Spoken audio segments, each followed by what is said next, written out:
중국의 미인들이 참 많습니다. 너무나 이뻐서 전 세계 미인들은 다 중국에 모아놨는가, 중국으로 이민 가야 되는 것 아닌가 하는 그런 생각을 가질 때가 많은데, 여러분, 그것은 큰 오해 중에 오해다 하는 겁니다.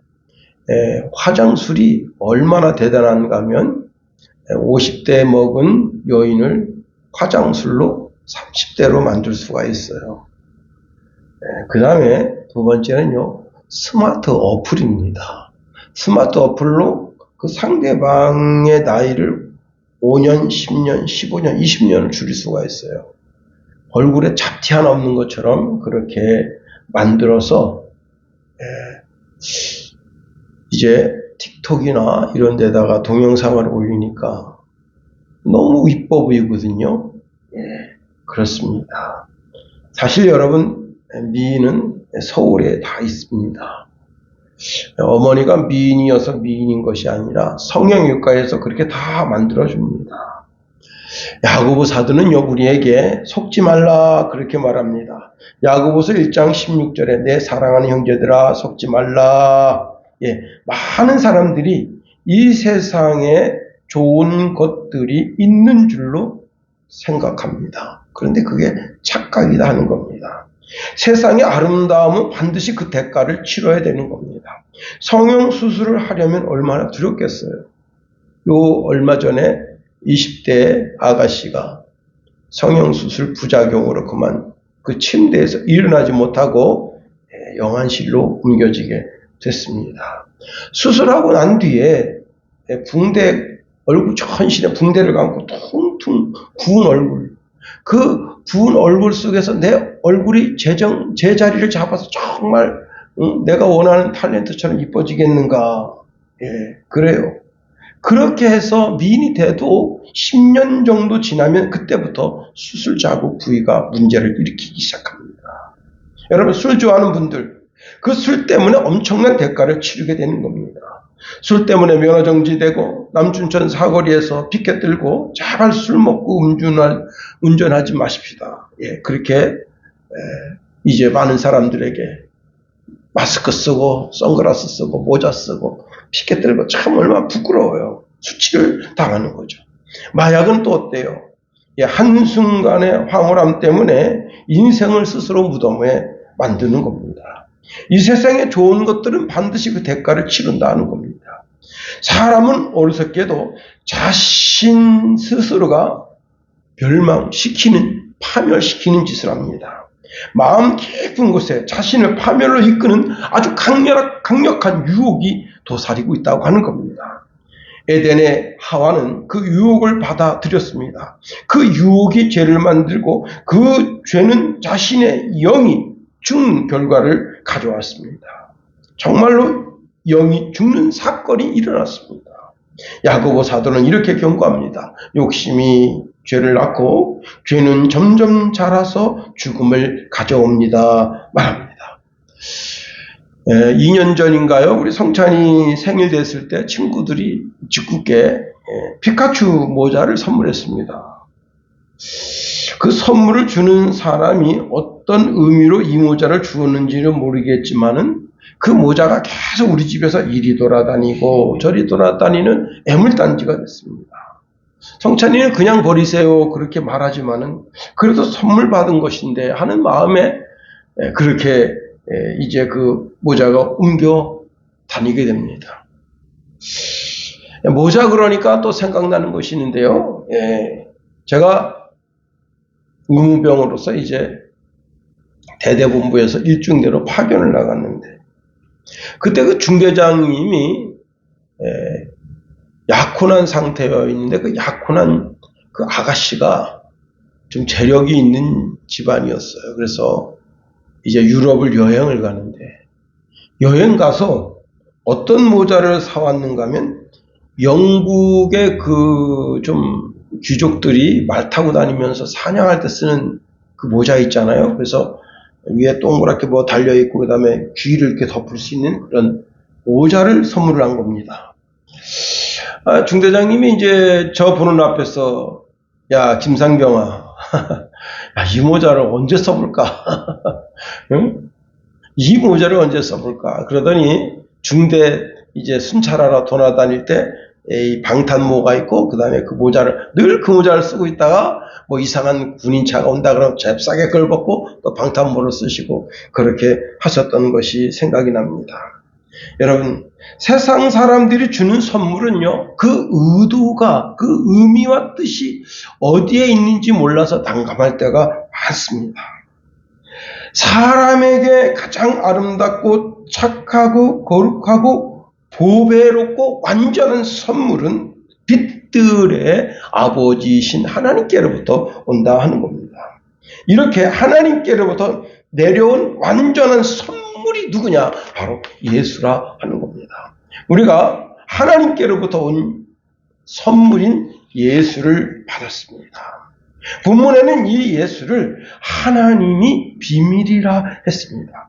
2절 하반절에 보면 하나님의 비밀인 그리스도의 비밀은 언젠가는 다 까발려진다는 겁니다. 그처럼 수많은 복음 전도자들의 입술을 통해서 이 비밀이 밝혀졌습니다. 하나님의 비밀인 그리스도 안에서 천상의 지혜가 있고 천상의 지식이 있고 모든 부하가 숨겨져 있다 하는 겁니다. 우리가 예수를 알았다는 것만으로도 이 어마어마한 축복을 받고 있다 하는 겁니다. 우리가 오늘 본문에 있는 말씀을 통해서 세 가지로 한번 살펴봅니다. 사도 바울은요, 얼굴을 대면하여 알았던지 얼굴을 모르는 그런 상태에 있든지 모든 사람들이 하나님의 비밀인 그리스도를 아는 것이 사람에게 있어 제일 중요하다 그렇게 말하고 있는 겁니다. 우리 1절 한번 다시 한번 읽어봅니다. 1절 시작. 내가 너희와 라오디게아에 있는 자들과 무릇 내 육신의 얼굴을 보지 못한 자들을 위하여 얼마나 힘쓰는지를 너희가 알기를 원하노니. 여기 이제 1절에 너희는 골로새 교회죠. 자, 골로새 교회와 라오디아 교회는 바울의 얼굴을 본 적이 없다는 겁니다. 그런데 이 지역에 복음을 전한 사람이 누구냐면 에바브라입니다.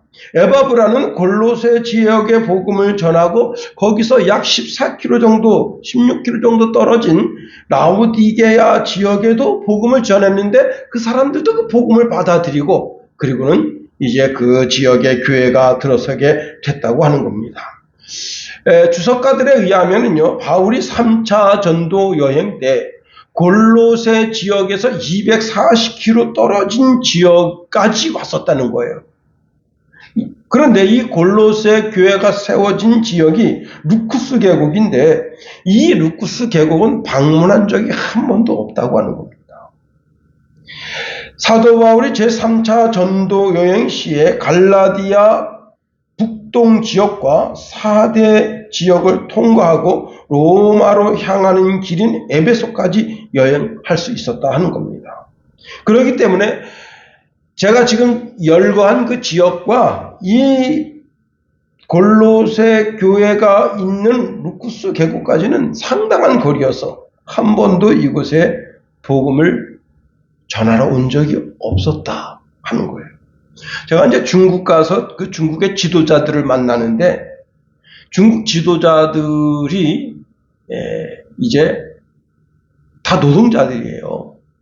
밭에 가서 일하고 논에 가서 일하고 때로는 이제 지역 공장에 가서 일하고. 근데 그 지도자들이 우리 식으로 하면 집사님이고 권사님이고 뭐 그런 분들인데 그런 분들이 새벽 1시, 2시에 아세아 방송이라고 하는 그 방송이 거기서 전파를 통해서 이제 전파가 흘러나오는데 거기에 우리나라 유명한 목사님들이 설교를 하십니다. 그럼 설교 말씀하는 걸 이렇게 적어가지고 그걸 가지고 주일날 설교를 했다는 거예요. 그 가운데 가장 인기 있는 목사님이 조용기 목사님이었다 하는 겁니다. 예, 그때 당시는 이제 중국이 열리지 않은 중국 공산당이 꽉 잡고 있었던 그런 시대죠. 그렇게 극동방송에서 송출한 방송을 아시아 방송에서 다시 재송출한 것인데 그 방송을 듣고도 그렇게 중국의 수많은 지하교회들이 생겨났다고 하는 겁니다. 자, 바울은 이렇게 자신이 복음을 전하는 것을 듣고 다시 복음을 전하는 사람들이 많이 생겨나기를 소망했습니다.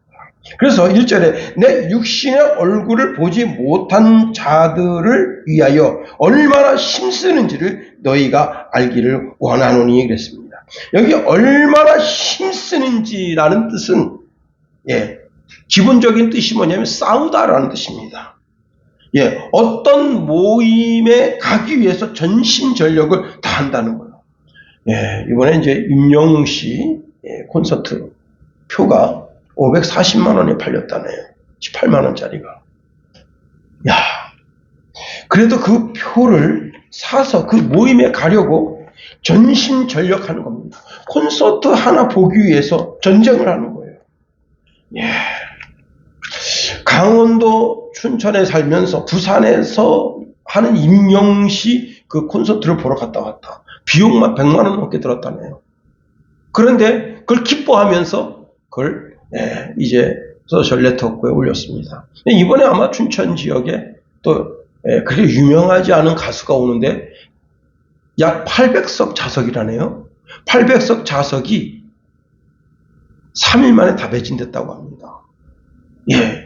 바야흐로 대한민국은 트로트 전성시대다.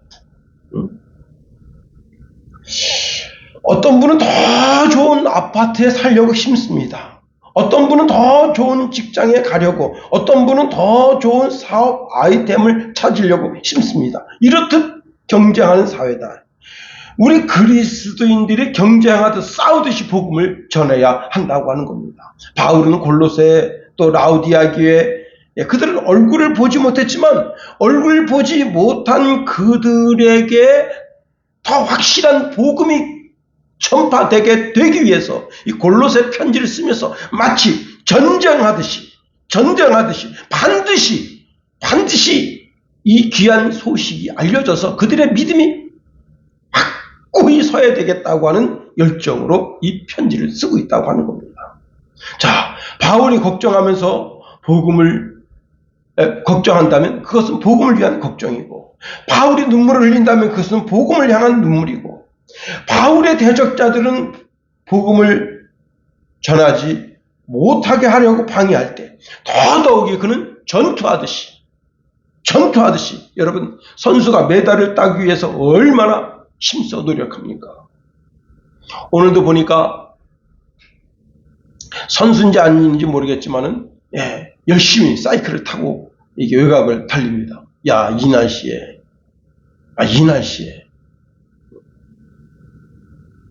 여러분, 자기 자신과의 싸움이고 날씨와의 싸움이고, 땀을 흘려서 자기가 그 목표했던 거리에 땀을 1초라도 줄이려고 전심전력 다.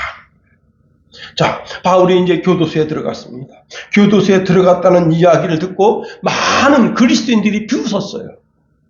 그리고 이제 바울이 더 이상 복음을 전하지 못하니까 우리가 대신 바울이 복음 전하려고 했던 그 지역에 가서 복음 전하자 하고 그 지역에 가서 복음을 전합니다.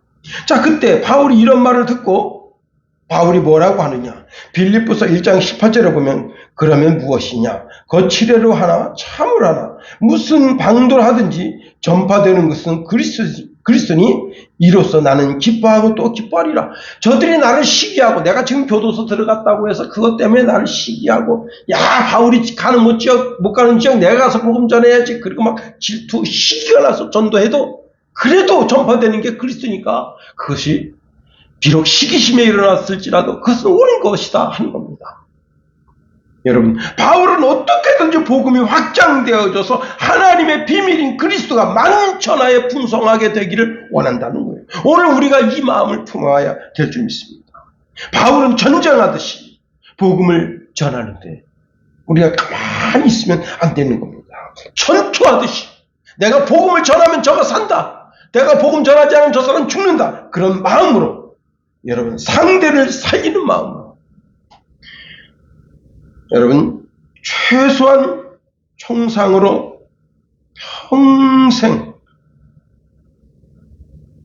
총상 한 방으로 평생 불구로 삽니다. 제 친구 아버님이 6.25 때 이제 군인으로 참전했는데 그 허벅지에 총알이 들어가 있는데 그 대동맥 주변에 있어서 수술을 하려고 여러 번 했는데 의사들이 다 말렸답니다. 근데 그 총알 하나 때문에 늘 마음이 불편해.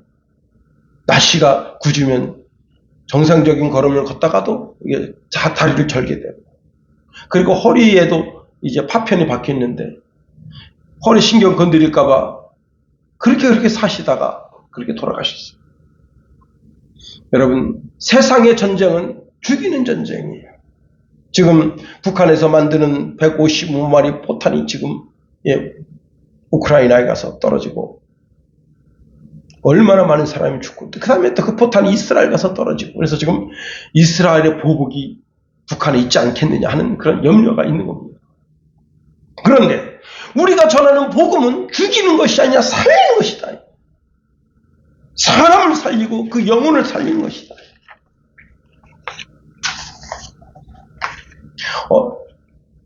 경상도 어느 소도시에 한 사모님이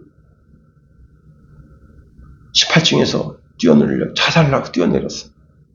근데 그 밑에 티코차가 있었는데 티코차가 부서지면서 그분이 사지가 다 이게 부러지면서 살았어요. 그런데 그 17층에 교회 사모님 교회 사택이 있었어요. 18층에서 그래 떨어졌다. 그 얘기 들으니까 이 사모님이 마음에 자책이 된 겁니다. 내가 전도해서 그분한테 예수를 알게 했더라면 이렇게 자살하려고 했겠는가. 병원을 찾아갔어요. 그동안 그냥 목례 정도만 했던 사이인데 이제 병원에 왔는데 왜 그런 죽을 결심을 하셨습니까? 그랬더니 이분이 뜻밖의 말합니다. 제가 이제 이 병원에서 태어나면 이번에는 옥상에 올라가서 뛰어내리겠습니다.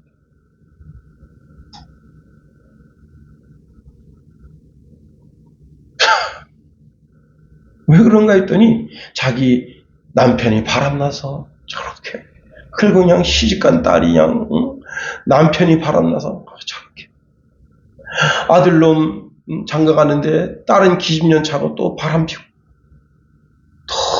도저히 못 살겠다는 거예요. 세상이 왜 이런지. 그게 나는 더 이상 살고 싶지 않다. 내가 사지 멀쩡해져서 이 병원을 태어나면 우리 아파트 34층인데 그 위에 올라가서 뛰어내려서 자살하겠다. 다시는 사지가 부러진 게 아니라 목이 부러져 죽고 싶다. 그래서 이 사모님 복음 전했습니다. 사모님, 그게 아니잖아요. 복음을 전했는데 그 사모님이 이제 사지 멀쩡해져서 아파트 옥상에 올라간 것이 아니라 이 사모님이 하도 강권하니까 교회에 쫓아왔습니다. 교회 와서 첫날 왔는데 그렇게 눈물이 나더래요. 참. 그리고는 그 교회 권사됐어요.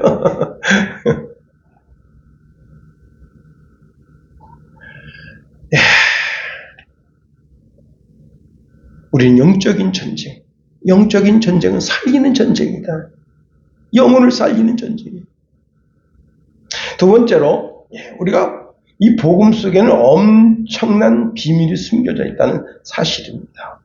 바울이 그렇게 알기를 원하는 것은 복음 안에 숨겨진 그 엄청난 비밀인데, 그 비밀이 뭐냐면 위안이라는 거예요. 위안.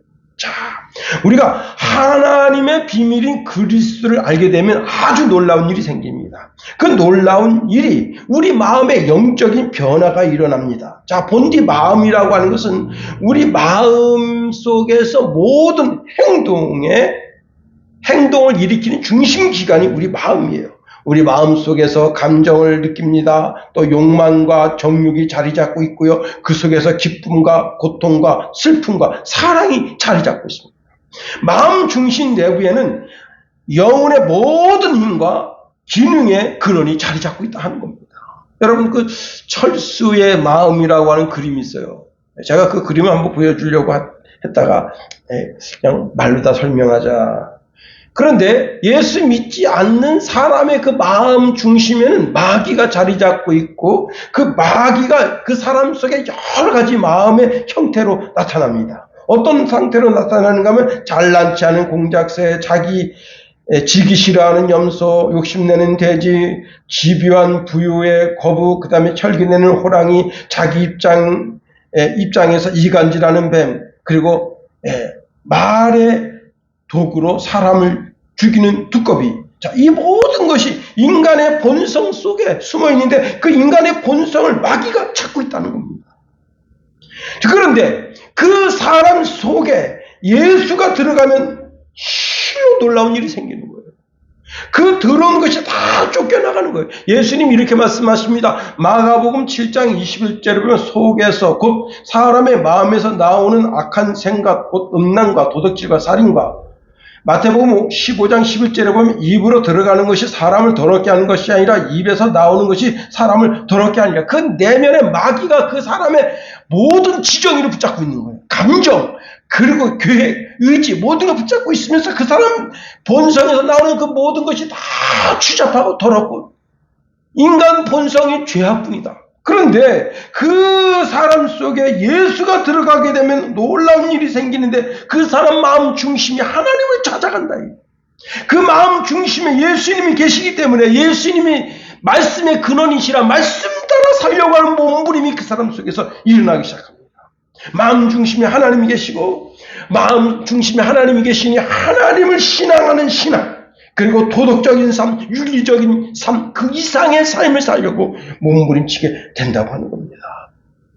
예수 그리스도의 영이신 성령님은 내 마음을 지성소로 삼으시고 그 속에 들어오셔서 내 마음과 그리스도의 마음이 하나 되고 내 영과 그리스도의 영이 하나 되고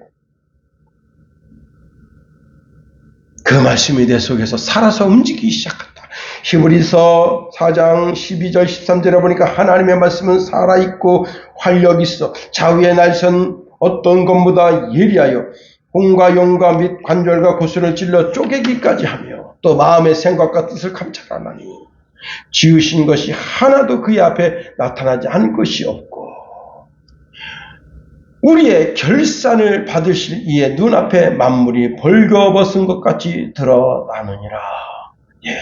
마귀를 따르는 자는 결코 부끄러운 일을 당할 수밖에 없어. 그러나 예수님을 따르는 일은 여러분 그 마음속에 그 죄악을 예수님이 밀어내심으로 말미암아 내가 조금 더 거룩하게 그러면서 그 마음속에 어떤 일이 일어나는가 하면 그리스도의 위안이 그 사람 마음속에 자리 잡게 되는 겁니다. 자, 우리 말씀을 보세요. 2절 말씀 우리 다시 한번 읽어봅니다. 2절 시작. 이는 그들로 마음의 위안을 받고 사랑 안에서 연합하여 확실한 이해의 모든 풍성함과 하나님의 비밀인 그리스도를 깨닫게 하려 함이니. 그리스도 예수, 즉 하나님의 비밀인 그리스도 예수가 그 사람 속에 들어오면 하나님의 위안, 이 위안이라고 하는 것은 파라칼레오라고 하는 단어인데 파라라고 하는 것은 옆에라는 뜻이고 칼레오는 부르다 그런 뜻입니다. 자, 내가 그리스도를 주로 고백한 이후 그 이후 주님은 언제든지 내 옆에 계시다 하는 겁니다. 내가 주의 이름을 부를 때 그분이 나의 위로자로 내게 오신다 하는 거예요. 사람의 위로도요 힘과 용기를 낼 수가 있습니다. 하물며 주님의 위로이겠는가 하는 겁니다. 자, 엠마오로 가는 두 제자가 예수님의 위로를 받습니다.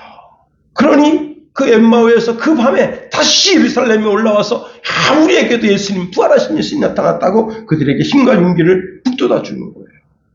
여러분, 물고기 잡으러 갔던 베드로, 내가 나를 사랑하느냐?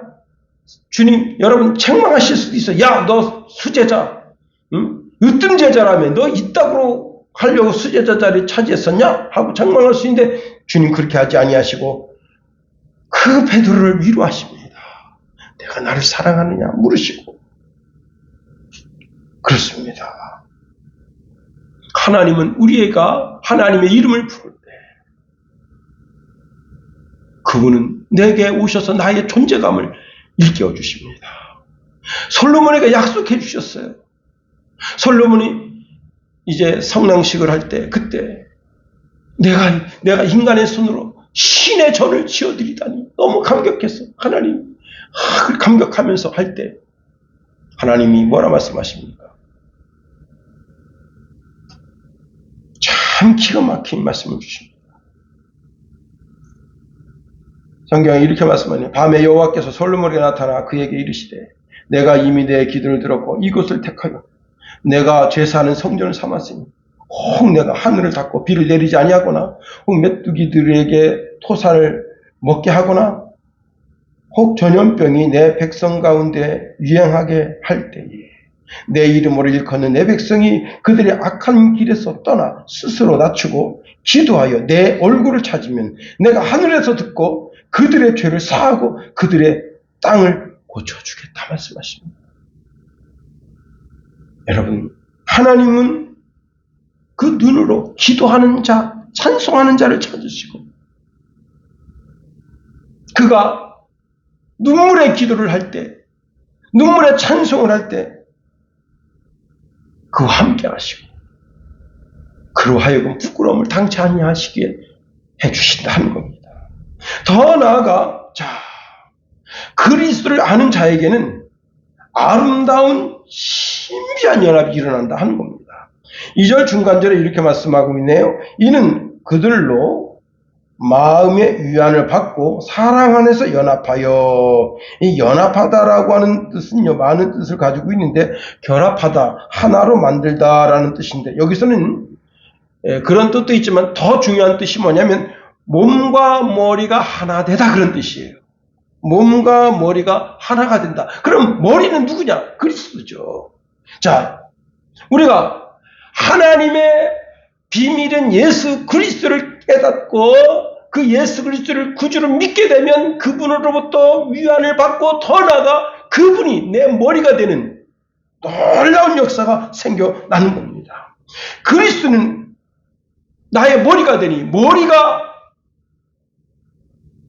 여러분 머리가 땡강 잘리면 어떻게 되겠어요? 저 죽은 거잖아요. 머리가 붙었으면 어떻게 사는 거잖아요. 영생이 그분에게로부터 온다고 하는 겁니다. 우리가 그리스도의 신비의 연합을 할 때 우리에게 생명이 전가되는 거예요.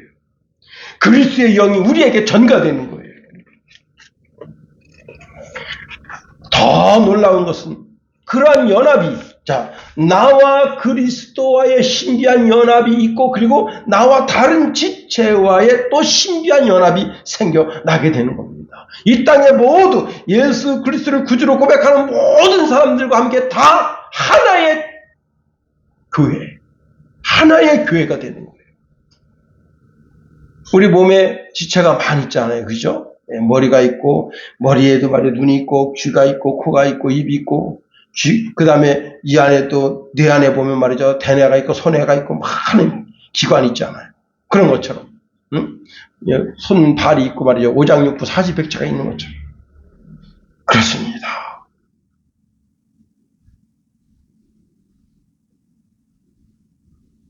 그런데 나와 그리스도의 관계를 그 무엇으로도 끊을 수 없다. 로마서 8장 35절 39절에 보면 누가 우리를 그리스도의 사랑에서 끊으리요? 환난이나 공고나 박해나 기근이나 적신이나 위험이나 칼이야. 내가 확신하느니 사망이나 생명이나 천사들이나 권세자들이나 현재일이나 장래일이나 능력이나 높음이나 깊음이나 다른 어떤 피조물이라도 우리를 우리 주 예수 그리스도 안에 있는 하나님의 사랑에서 끊을 수 없다 말씀하십니다. 환난 시대가 돼서 우리가 순교를 당하더라도 우리 육신을 죽이는 자를 두려워하지 말고 우리 육신과 영과 혼을 능히 죽여 멸하는 자이신 하나님을 두려워하라. 여러분 우리가 지금 환난 시대가 아닌 것을 감사해야 됩니다. 지금은 유혹의 시대. 다시 말하면 에덴 동산에 사단이 아담과 하와를 유혹했던 것처럼 지금 우리를 유혹하는 것이 너무나 많아요. 유혹의 시대 때 우리의 신앙을 잘 지켰어.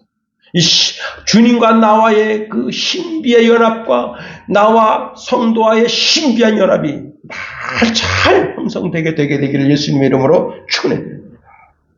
더 나아가 이제 그리스도를 아는 자들에게 세 번째 아름다운 축복이 뭐냐면 확실한 이해와 풍성합니다 하는 겁니다. 여기 확실한 이해라고 하는 것은 통찰력을 가지게 된다는 거예요. 통찰력이 필요한 것은요, 가짜와 진짜를 구분할 때 필요합니다. 북한에 수많은 첩보원이 있었습니다. 그 첩보원들이 이렇게 저렇게 자신들이 이제 여러분 북한의 김일성 바로 밑에 최고 권력을 가지고 있는 군사령관이 우리나라 첩보원이었어요. 그래서 북한에서 일어난 일을 다 우리나라에 다 알려준 겁니다. 그런데 김대중이가 그 명단을 북한에 넣습니다. 여러분, 북한의 첩보원들 지도새도 모르게 다 그냥 그 사돈의 팔초까지 다 죽여버려요. 여러분, 그래서 지금은요, 북한의 속사정을 우리가 몰라요. 어떻게 하느냐. 위성으로 북한을 이렇게 촬영해서 하는 거예요. 그리고 또 어떻게 하느냐. 이게 정찰기가 돌아다니면서 정보를 취합했어요. 요즘, 여러분, 놀라운 일이 생기면 이제 북한은 휴대폰이 있거든요. 그 휴대폰을 가지고 정보를 우리나라에다 팔아먹어요. 이런 얘기는 하면 안 되는데. 이게 유튜브에 나오는 얘기예요, 근데. 야, 그 북한에서 무슨 일 있었니? 여기서 이제 그 정부 캐는 사람들이 돈 10,000달러 보내시오. 팍 보내면 정보가 다 옵니다. 북한도요, 돈에는 안 넘을 수가 없어. 그래서 북한 사정을 알게 되는 거예요. 여러분, 이러한 통찰력이 필요합니다. 그리스도인들에게서 꼭 필요한 것이 뭐냐면 내가 지금 상대하는 사람이 이단인지 아닌지.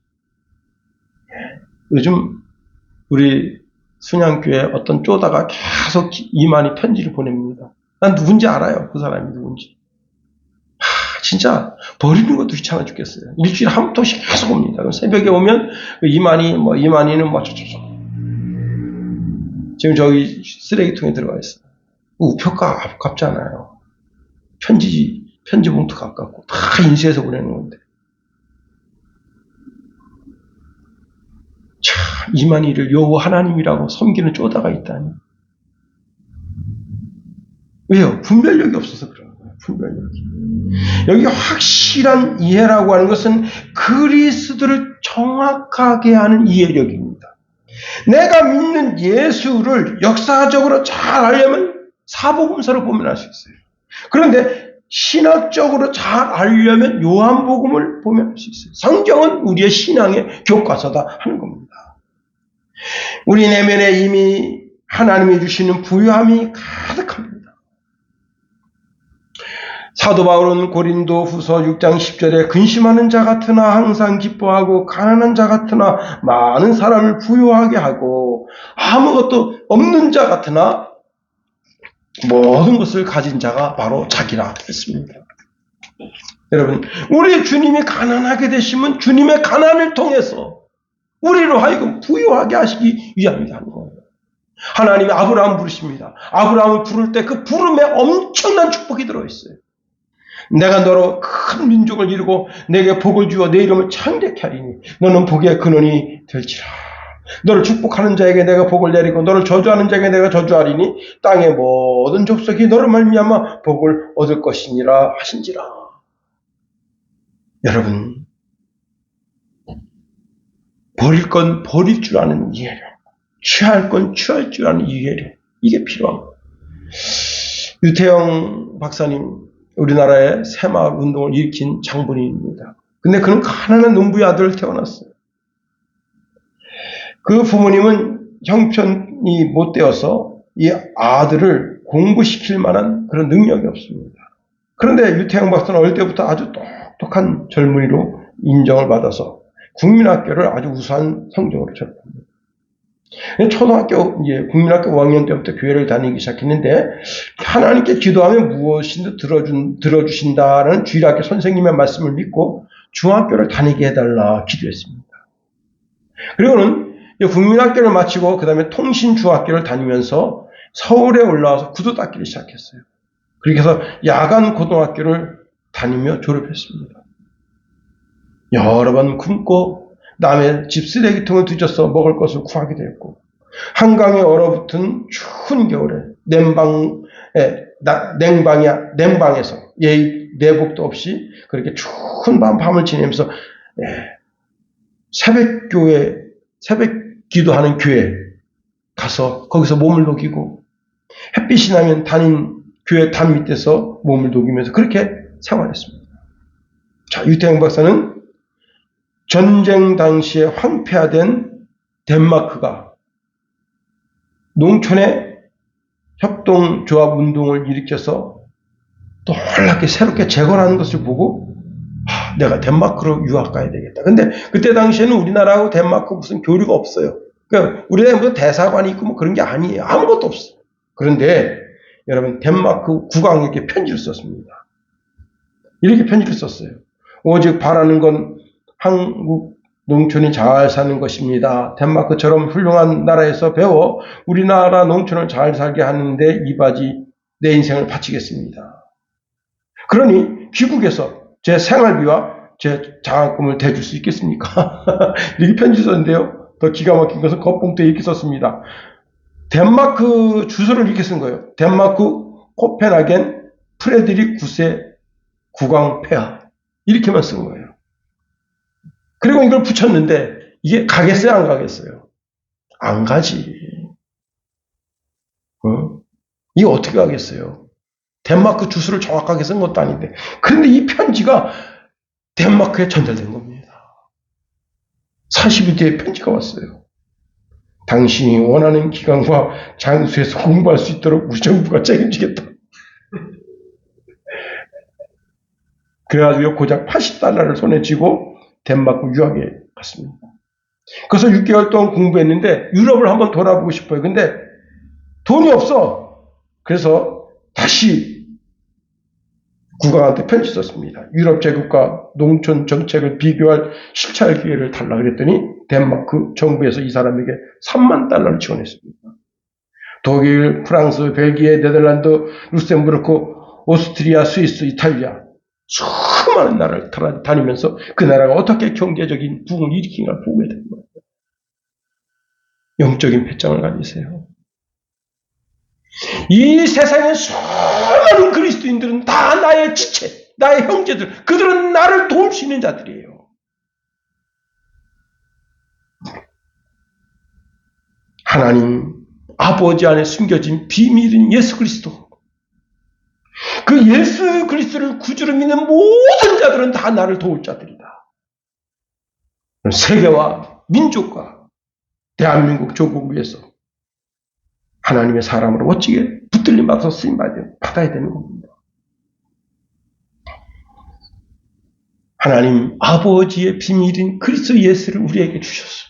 이 엄청난 부유의 복을 주시는데 이 부유의 복을 가만히 있으면 안 줘요. 가만히 있으면 가만히 돼요. 이 부유의 복을 놓고 막 부르짖어서 기도해야 돼요. 하나님 그걸 해주세요. 들어주세요. 기도하면서 그것이 나의 소망이 되고 나의 노래가 되고, 그럴 때 하나님의 기도의 응답을 통해서 이 시대에 멋지게 쓰임받는 그리스도인이 될 줄 믿습니다. 기도하겠어요. 하나님 우리를 붙드시며 인도하소서.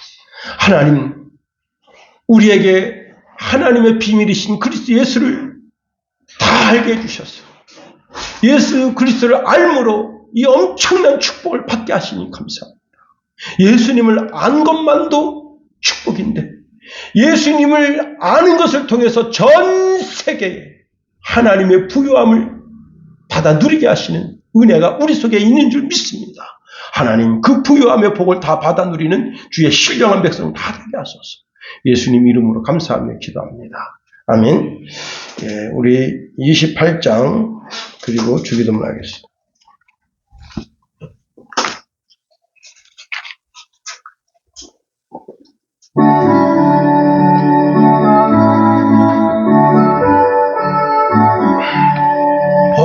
근원 강림하사 찬송하게 하소서. 한량없이 자비하심 증량할 길 없도다. 천사들의 찬송가를 내게 가르치소서. 구속하신 그 사랑을 항상 찬송합니다. 주의 크신 도움 받아 이때까지 왔으니 이와 같이 천국에도 이르기를 바라네. 하나님의 품을 떠나 죄에 빠진 우리를 예수 구원하시려고 보혈을 여주셨네. 주의 귀한 은혜 받고 일생 빚진 자 되네. 주의 은혜 사슬 되사 나를 주께 매소서. 우리 마음은 연약하여 범죄하기 쉬우니 하나님이 받으시고 천국인을 치소서. 아멘. 주기도문하겠어요. 하늘에 계신 우리 아버지, 아버지의 이름을 거룩하게 하시며 아버지의 나라가 오게 하시며 아버지의 뜻이 하늘에서와 같이 땅에서 이루어지게 하소서. 오늘 우리에게 이러한 양식을 주시고 우리가 우리에게 잘못한 사람을 용서하여 준 것 같이 우리 죄를 용서하여 주시고 우리 시험에 빠지지 않게 하시고 악에서 구하소서. 나라와 권능과 영광이 영원히 아버지의 것입니다. 아멘.